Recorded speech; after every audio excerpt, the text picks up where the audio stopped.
gente ter conosco novamente um dos grandes mestres da nossa igreja aqui, a Deb Riacho Fundo, que também é professor da EBD na nossa igreja e também professor da FATADEB, que é a Faculdade da Assembleia de Deus de Brasília. Estamos aqui hoje com o evangelista Marcelo Damasceno. Marcelo, obrigado por nos receber de novo, aceitar compartilhar conosco esse assunto que é tão polêmico, que é sobre o livro do Apocalipse. Ele esteve conosco falando sobre as 70 semanas de Daniel. Quem não viu ainda, corre lá para ver. E hoje falará sobre o milênio e o grande trono branco. Eu que agradeço, Sara. É uma honra, é um prazer estar aqui novamente e colocando-me novamente à disposição para que sempre que precisarem. Amém. Olha que a gente vai usar isso muito, hein? Então vamos começando com o tema de hoje. Afinal, o que é o milênio? Como o próprio termo indica, milênio trata-se de um período de 1000 anos. Né? O termo milênio não se encontra no texto bíblico, porém a expressão equivalente, 1000 anos, sim. Ela é, de fato, uma doutrina, essencialmente bíblica e consistentemente teológica.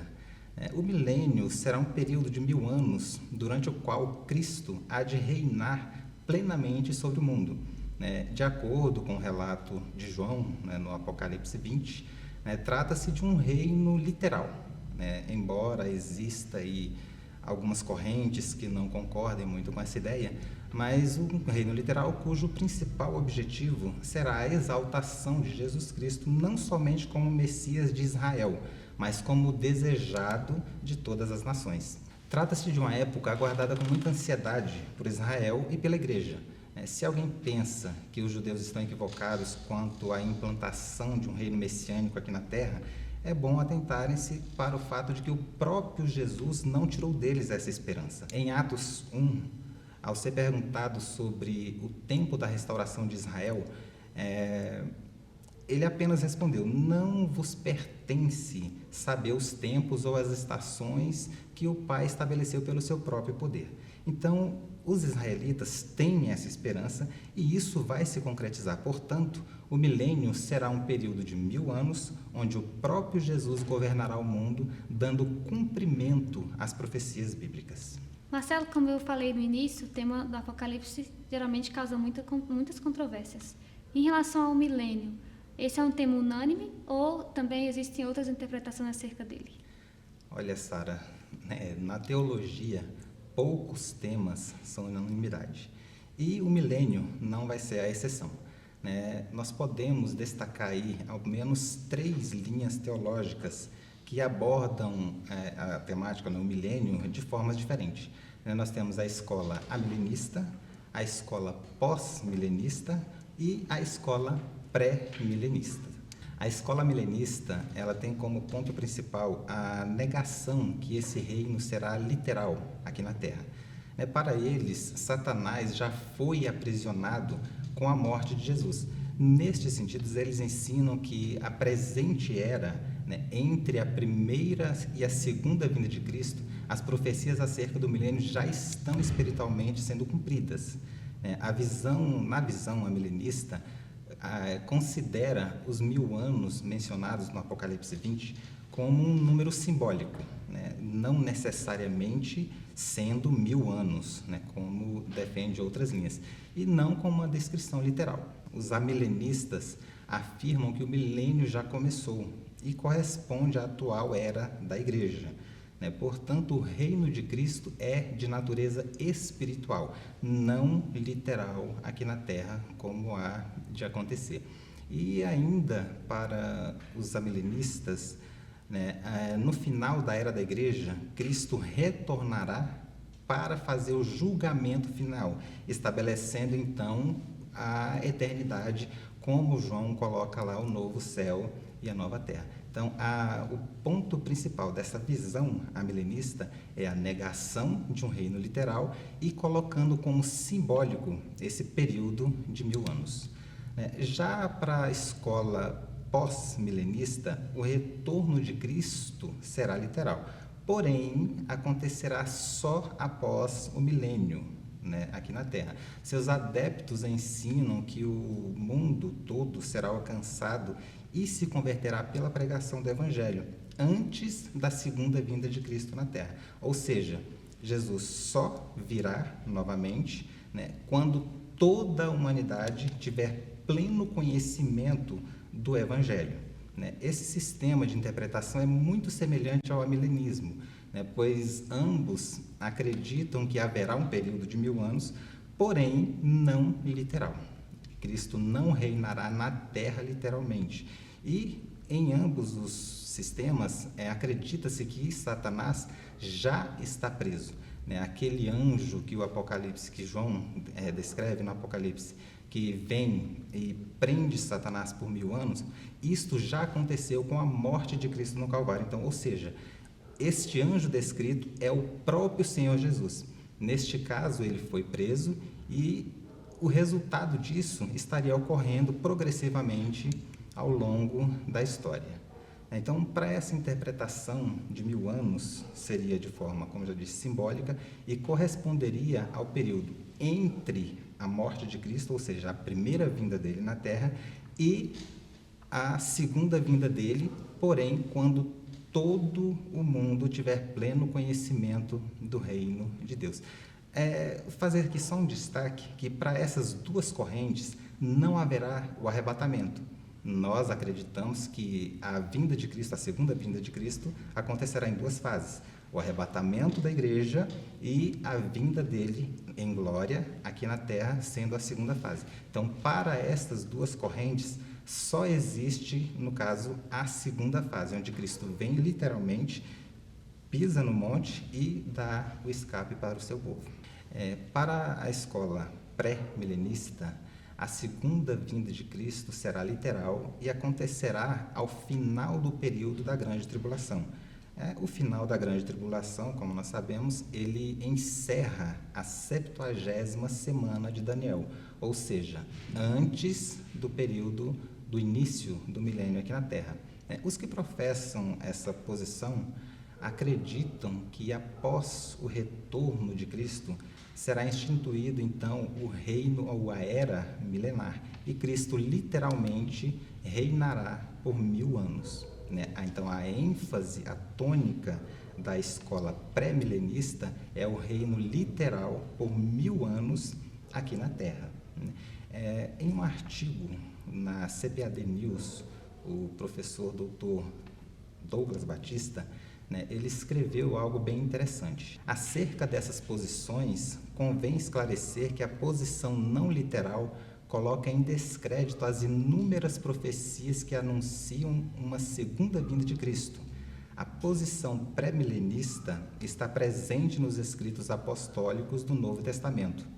Dos chamados pais da Igreja, Clemente de Roma, Inácio, bispo de Antioquia, Policarpo, bispo de Esmirna, Justino Mártir, Irineu e Tertuliano, dentre outros, todos eram pré-milenistas.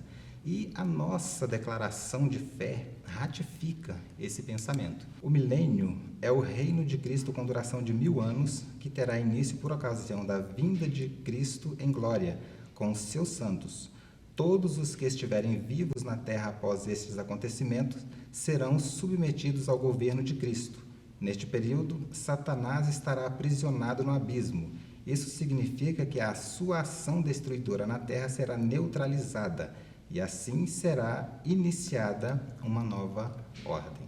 Com base nos estudos de outros teóricos e na nossa declaração de fé, nós acreditamos, então, neste período de 1000 anos, o qual o próprio Cristo irá reinar aqui na Terra, literalmente, governando todas as nações. Marcelo, em Apocalipse 20, versículos 1 e 2, está escrito: E vi descer do céu um anjo que tinha a chave do abismo e uma grande cadeia na sua mão. Ele prendeu o dragão, a antiga serpente, que é o diabo e Satanás, e amarrou-o por 1000 anos. Esse texto, a gente interpreta ele de forma literal ou simbólica, e quando esse evento acontecerá? Certo. Segundo a nossa escola teológica, que é literal e futurista, e nós que somos pré-milenistas, esse texto deve ser interpretado de forma literal. E aí isso pergunta, quando isso acontece? Ao final da segunda metade da Grande Tribulação, acontecerá uma grande guerra mundial, conhecida por nós como a Batalha do Armagedon. Nesta batalha, um bloco confederado de países ou de nações liderados pelo Anticristo irá concentrar suas forças militares para guerrear contra Israel. Vale destacar que essas forças, embora estejam indo contra Israel, elas estão lutando contra o próprio Deus. Zacarias profetizou que quando os israelitas se virem cercados pelas nações da terra, eles clamarão angustiados pelo socorro divino. E é neste momento, nessa ocasião, Jesus haverá de se manifestar com grande poder e glória e livrará os israelitas da destruição certa. Israel pranteará, no texto de Zacarias ele fala isso, Israel pranteará humilhando-se e arrependendo-se, aceitando o Senhor Jesus, o qual rejeitaram por ocasião da sua primeira vinda. O texto de Zacarias 14, versículos 3 a 5, relata o final dessa grande batalha. Eu quero até ler aqui para a gente entender um pouquinho melhor. Então o Senhor se apresentará pessoalmente para a guerra contra aquelas nações, como ele costumava fazer em dias de batalha. Naquele dia, os seus pés estarão sobre o Monte das Oliveiras, a leste de Jerusalém, e o monte se dividirá ao meio, do oriente para o ocidente, e haverá um vale muito grande, e metade do monte será retirado para o norte, e a outra metade para o sul. Fugireis pelo meu vale entre os montes, porquanto ele se estenderá até Azael, e fugireis do mesmo modo como fugistes de diante do terremoto nos dias de Uzias, rei de Judá. Então o Senhor, o meu Deus, virá com todos os seus santos. Jesus Cristo, neste momento, Jesus Cristo liderando um exército celestial, lutará contra os inimigos de Deus. Como eu disse, embora esses países, essas nações confederadas estejam lutando contra um povo específico, a saber, o povo de Israel, eles estão lutando contra o próprio Deus. Porém, Deus os vencerá, como está descrito no Apocalipse 19. E é neste momento que acontece o que está no registro que você leu. E vi descer do céu um anjo e tinha em sua mão a chave do abismo e uma grande cadeia, e onde prendeu ali o dragão, essa antiga serpente que é Satanás, e o amarrou por 1000 anos. Isso marca, de fato, o início do reino que durará 1000 anos. Marcela, a Bíblia, em vários livros, na verdade, ela faz alusão a eventos que acontecerão. Profecias futurísticas. E Isaías também, no capítulo 2, versículos 2 e 3, diz assim: Nos últimos dias, o monte do templo do Senhor será estabelecido no alto dos montes e se elevará sobre as colinas, e para ele afluirão todas as nações. Muitos povos virão e dirão: Venham, subamos ao monte do Senhor e ao templo do Deus de Jacó, para que nos ensine os seus caminhos e andemos nas suas veredas. Porque de Sião sairá a lei e a palavra do Senhor de Jerusalém. Esse texto trata de uma Jerusalém espiritual ou terrena e onde, então, acontecerá o milênio. Segundo a nossa linha escatológica, segundo a nossa escola teológica, de uma Jerusalém terrena, visto que nós acreditamos que Jesus reinará por 1000 anos aqui na Terra. Alguns até consideram o fato de Jesus Cristo reinar na Terra uma utopia. No entanto, as profecias elas são muito claras quanto ao fato de que a capital do milênio será a Jerusalém terrestre. Nós poderíamos citar alguns textos, por exemplo, Isaías fala sobre isso, Miqueias também fala sobre isso, porém eu queria trazer aqui um texto de Zacarias, no capítulo 14, os versículos 16 e 17, ele nos traz uma ideia muito clara sobre esta Jerusalém, a qual estamos falando.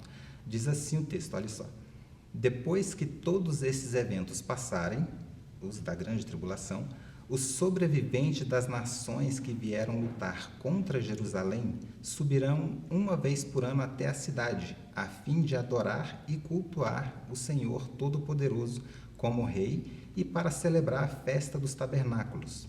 Mas, se alguma das famílias da terra não subir a Jerusalém para adorar o Rei, o Eterno dos Exércitos, as chuvas não cairão sobre esta gente. Então, é muito fácil confundir realmente a Jerusalém terrestre com a Jerusalém celestial. Porém, fazendo aí uma análise comparativa muito rápida de alguns textos, nós poderemos enxergar mais claramente essas diferenças. A sede do governo de Cristo durante o milênio estará em um lugar onde existe mar. O texto de Ezequiel, no capítulo 47, os versículos 8 e 15, eles nos dão uma visão bem clara. Eu trouxe aqui, vou ler. E ele me revelou estas águas que fluem para o leste em direção à região oriental e, descendo até o Arabá, ao vale do Jordão, chegando ao mar, e ao entrarem nas águas salgadas, estas se tornaram doces e saudáveis. E aí, pulando lá para o versículo 15. Estes, portanto, são os limites da terra. Do lado norte, ela irá desde o Mar Grande, isto é, o Mediterrâneo, seguindo pela estrada de Etlon, atravessando Lebo Amate até Zilade. Olha só, o texto de Apocalipse, no capítulo 21, João disse: então vi um novo céu e uma nova terra, pois o primeiro céu e a primeira terra haviam passado, e o mar já não existe. Ou seja, o céu e a terra, como conhecemos hoje, desaparecerão para dar lugar a uma nova criação. O versículo 4 do mesmo capítulo diz o seguinte: ele lhes enxugará dos olhos toda a lágrima, não haverá mais morte, nem pranto, nem lamento, nem dor, porquanto a antiga ordem está encerrada. Quando nós lemos anteriormente, nós vimos que na Jerusalém terrena haverá morte. Aqui, a Bíblia diz que não mais haverá morte. O versículo 12, eu estou colocando aqui alguns textos só para a gente entender a diferença dessa Jerusalém terrena da Jerusalém celestial. O versículo 12 nos diz o seguinte: tinha um sólido e alteneiro muro, com 12 portas e 12 anjos juntos às portas. Nestas portas adornadas estavam escritos os nomes das 12 tribos de Israel. O versículo 14 nos diz ainda: o muro da cidade tinha 12 fundamentos, e nele estavam gravados os nomes dos 12 apóstolos do Cordeiro. Quando nós lemos no texto de Ezequiel, no texto de Zacarias, esse relato não está descrito nesta Jerusalém terrena. Logo, a gente entende que aqui o texto de João, no Apocalipse, está se referindo à Jerusalém celestial, que é diferente dessa descrita lá no livro de Ezequiel e no livro de Zacarias. E, além disso, na cidade, na Jerusalém celestial, o texto nos diz que não havia templo. O versículo 22 nos diz o seguinte: contudo, não vi templo algum na cidade, pois o Senhor Deus Todo-Poderoso e o Cordeiro são o seu santuário. Na Jerusalém terrena, esta que será a sede do governo de Cristo, a Bíblia nos fala que haverá um templo. Então, aqui só para a gente entender um pouquinho a diferença dessa Jerusalém, a terrena e a celestial. Então, portanto, Sara, não há dúvidas de que o período de 1000 anos, o qual Cristo reinará, será sim na Jerusalém terrena. Então, seguindo nesse contexto que você falou, se as profecias são claras quanto ao fato de que nesse período, a sede do governo de Cristo será Jerusalém terrestre, onde então estará a igreja glorificada, que já foi relatada lá atrás, que foi relatada antes do período da grande tribulação, e quem participará do milênio? Então, vamos começar essa resposta pelo final. Quem participará do milênio? O texto de Zacarias 14 nos fala de um remanescente, pessoas que sobreviverão ao período da grande tribulação, e são essas pessoas que adentrarão o milênio. Em Isaías 65, 19 e 20, nos diz o seguinte: por Jerusalém me regozijarei, e em meu povo terei todo o prazer.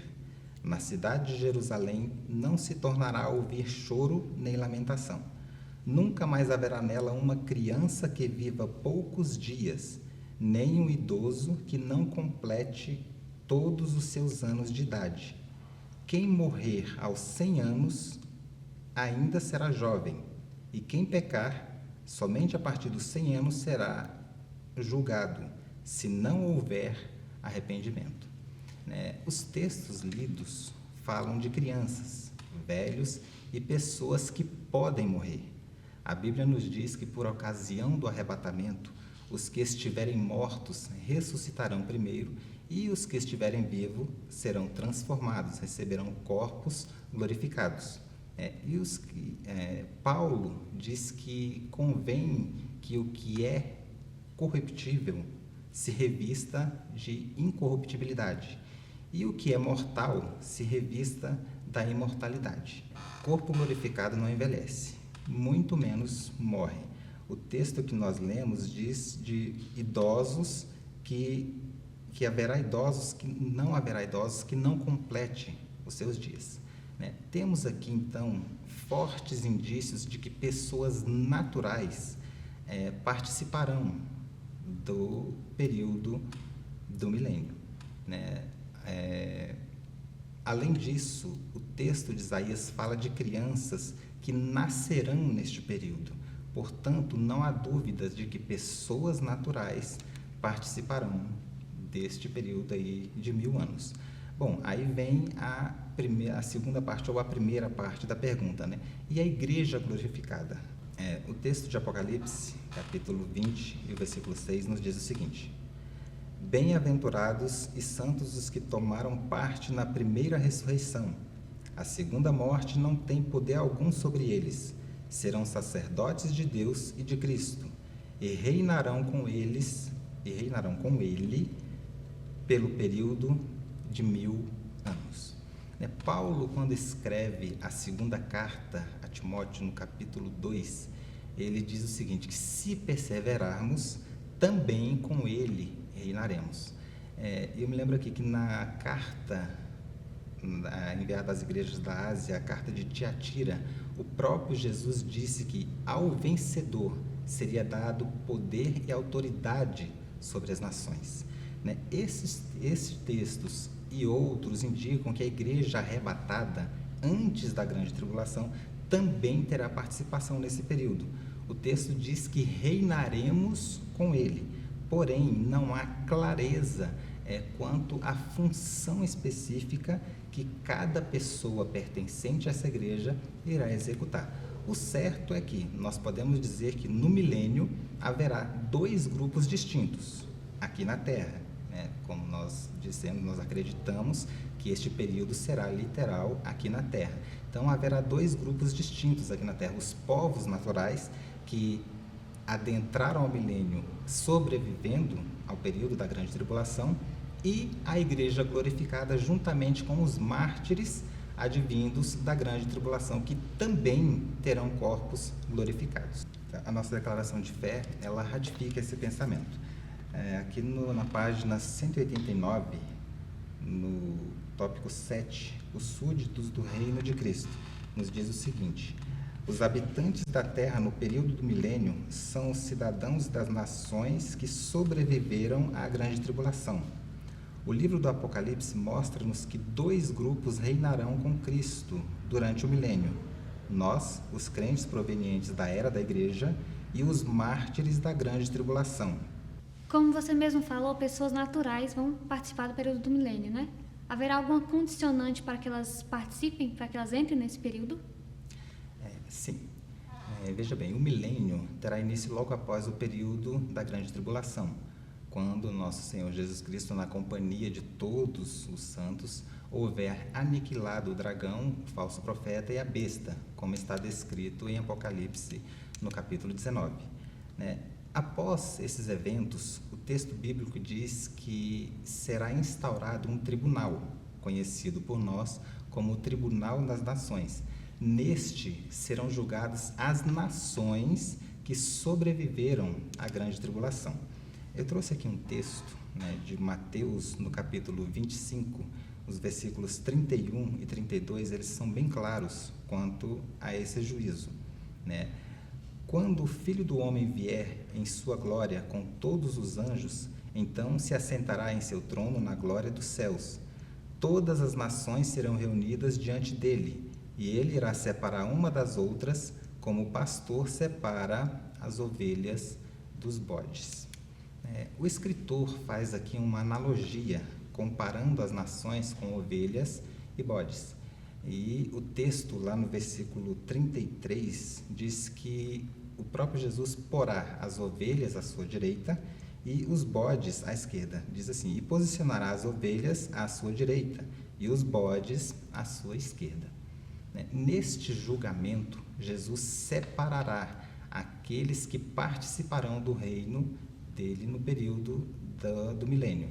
Segundo alguns estudiosos, um dos critérios que serão utilizados neste julgamento será o tratamento dispensado aos judeus por essas nações. É importante frisar aqui que não se trata do juízo final, Este acontecerá somente após o milênio. Neste julgamento, o juízo das nações, Jesus definirá a posição das nações no contexto mundial. E Israel será, então, colocada, como diz nas profecias, colocado como cabeça das nações. E Jerusalém será a sede do governo mundial neste período. É interessante também destacar que neste julgamento somente comparecerão ao tribunal pessoas vivas. Lembrando que nós estamos falando do início do período milenial, essa é a condicionante para que essas pessoas naturais adentrem ao milênio. Então, neste tribunal comparecerão apenas pessoas vivas que de alguma forma sobreviveram ao período da grande tribulação. Os ímpios mortos somente serão julgados após o milênio, no juízo final. Então, neste julgamento, somente as pessoas vivas. Direcionando aqui para a sua pergunta, então, a condicionante para que as pessoas naturais participem do milênio será literalmente não serem condenadas no juízo das nações. Marcelo, existe muita confusão que as pessoas fazem da diferença, porque antes do Tribunal das Nações vamos ter outro tribunal, que seria o Tribunal de Cristo, que é um tribunal que será feito apenas para os arrebatados. Então, qual seria a diferença entre o Tribunal de Cristo e o Tribunal das Nações? No contexto bíblico, nós temos 3 julgamentos, 3 tribunais. Quando a igreja for arrebatada, acontecerá na glória o tribunal de Cristo. Não se trata neste tribunal de julgamento de pecados, até porque as pessoas que passarão por este tribunal são as pessoas arrebatadas. Logo, elas já estarão salvas. Mas então, o que será julgado neste tribunal? Segundo a teologia sistemática de Eurico Bergsten, neste tribunal serão julgadas as obras dos salvos praticadas em vida. Diferente do Tribunal das Nações, que será um tribunal que julgará as pessoas literais vivas, que é, como colocamos, a condicionante para que essas pessoas adentrem ao reino milenial. Este Tribunal das Nações acontecerá na terra. O Tribunal de Cristo, que é um tribunal anterior, ele acontecerá na glória celestial. E ainda, Eurico Bergsten, na sua teologia sistemática, isso acontecerá no dia do arrebatamento da igreja. Naquele dia, todos os que permaneceram fiéis ao Senhor, servindo a Ele com integridade, receberão a sua recompensa. Então, a diferença deste tribunal é que as obras, elas serão para efeitos de galardão. Porém, as pessoas que passarem por esse tribunal já estarão salvas, como descreve aqui o texto de Paulo na sua primeira carta aos Coríntios. Marcelo, o livro de Zacarias também faz menção a esse acontecimento que estamos falando, que é o acontecimento do milênio. Lá no capítulo 8, versículos 4 e 5, está escrito assim: Assim diz o Senhor dos Exércitos: velhos e velhas voltaram a sentar-se nas praças de Jerusalém, levando cada um na sua mão a sua bengala, por causa da sua muita idade. As praças da cidade se encherão de meninos e meninas que nelas brincarão. Então, as pessoas que passaram desse período do milênio vão viver realmente os 1000 anos? E ainda, essas pessoas vão estar livres do pecado? De acordo com o texto bíblico, o milênio será um tempo de paz e harmonia na terra. O texto de Isaías 65 contém uma descrição completa da maravilha e da harmonia que vai caracterizar esse período, esse tempo. Eu trouxe aqui o texto para que a gente possa analisá-lo um pouquinho. Isaías 65, o versículo 19 até o versículo 25, nos diz o seguinte: Por Jerusalém me regozijarei, e em meu povo terei todo o prazer. Na cidade de Jerusalém não se tornará a ouvir choro nem lamentação. Nunca mais haverá nela uma criança que viva poucos dias, nem um idoso que não complete todos os seus anos de idade. Quem morrer aos 100 anos ainda será jovem, e quem pecar somente a partir dos 100 anos será julgado se não houver arrependimento. A comunidade construirá casas e nelas habitarão, plantarão vinhas e comerão do seu fruto. Não precisarão construir casas para outros morarem, nem plantarão para que outros se alimentem, pois o meu povo terá vida longa como as árvores. Os meus eleitos desfrutarão alegremente o fruto do seu labor. Não mais trabalharão inutilmente, nem gerarão filhos para serem felizes, porquanto serão um povo abençoado por Deus, eles e todos os seus descendentes. Antes mesmo de rogarem, eu os atenderei. Ainda estando falando, eu os já terei ouvido. O lobo e o cordeiro se alimentarão juntos, e o leão comerá feno do mesmo modo que os bovinos se alimentam, mas pó será a comida da serpente. Ninguém fará o mal, tampouco praticará qualquer tipo de ação destrutiva em todo o meu santo monte. Palavras do Senhor.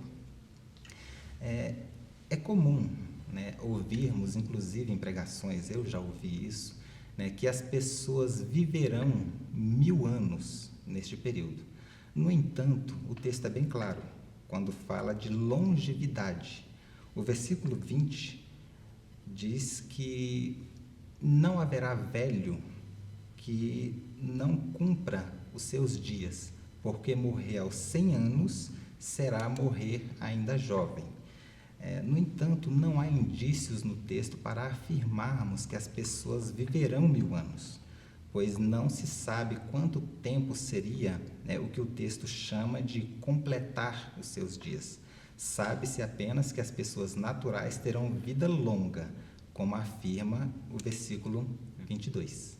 Apesar de estarem vivendo sob o governo do próprio Deus, a natureza pecaminosa que é inerente a toda a humanidade continuará a mesma nos povos naturais. As pessoas ainda vão nascer neste período, com uma carne em que não habita bem algum, conforme descrito em Romanos, no capítulo 7. A possibilidade de as pessoas escolherem um pecado ainda será uma realidade nesse período. Neste período, Satanás, como estará preso, não exercerá uma influência externa como hoje nós o temos. Então, para essas pessoas, será muito mais fácil elas escolherem servir a Deus do que viver uma vida de pecado. O que acontecerá então ao final do período do milênio? Não se pode dizer por quanto tempo Satanás atuará na terra. O que se sabe é que ele conseguirá enganar as nações, incitando-as a lutarem contra o próprio Deus. E agora não é mais uma luta contra uma nação, a nação de Israel. Agora que Satanás sai a enganar as nações, e a luta dele agora é diretamente contra Deus. Ele vai reunir número suficiente de pessoas de todas as nações e criará um exército. Esse exército vai cercar Jerusalém. No entanto, como diz o texto, descerá fogo do céu e consumirá esse exército. Em Apocalipse 20, o capítulo 10, diz que o diabo que as enganava foi lançado no lago de fogo e enxofre, onde já está a besta e o falso profeta. Essa será a derrota final de Satanás. Deus instaurará esse juízo após a última rebelião de Satanás.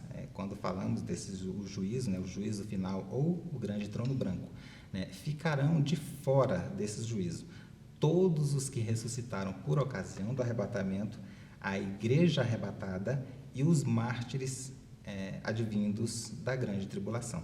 Eu quero aproveitar o ensejo do que estamos falando aqui e dizer a todos que estão nos assistindo que permaneçam firmes para que possamos estar juntos no arrebatamento da igreja. A gente passa por muitas coisas, muitas aflições, mas a Bíblia fala lá em Romanos que as aflições do tempo presente não são para se comparar com a glória que em nós há de ser revelada. Então, que nós estemos firmes na fé, crendo que teremos vida eterna com Deus. E se por acaso você que está assistindo ainda não é salvo, não entregou sua vida a Jesus, faça isso, para que você seja salvo e esteja conosco e para que você possa desfrutar de uma vida eterna com glória, com paz e alegria. Marcelo, eu quero deixar então te agradecer mais uma vez pela oportunidade de estar aqui conosco. Aproveitar para deixar registrado o agradecimento também, porque o Marcelo, além de gravar com a gente, também ajuda a montar os roteiros sobre o Apocalipse, sobre todos os temas que gravamos até aqui. Ele esteve nos apoiando, nos auxiliando em tudo isso. Então, que Deus te abençoe, que Deus te recompense. Continue te dando essa sabedoria, essa graça, esse discernimento, essa graça para ensinar. E que Ele te abençoe e venha conceder o que seu coração deseja, e que possamos permanecer juntos e estar juntos no céu. E dizer, quando chegar lá, dizer, valeu a pena. Pessoal, então estamos encerrando esse programa de hoje. Como eu falei para vocês no início, esse é o nosso penúltimo episódio sobre o milênio e o grande trono branco. E, na verdade, em relação aos eventos futuros que vão acontecer, nós encerramos aqui. O nosso último episódio será sobre os 3 primeiros capítulos do Apocalipse, que falam sobre as 7 igrejas da Ásia. Na próxima semana estaremos lançando aqui no canal. Então, continue nos acompanhando. Se você ainda não é inscrito no nosso canal, se inscreva e ative o sininho para que você continue sendo abençoado através desse programa, pois esse é o nosso desejo, a nossa oração. E também curte e compartilha para que você venha abençoar a nossa vida, a sua vida e a de outras pessoas. Que Deus te abençoe e até a próxima.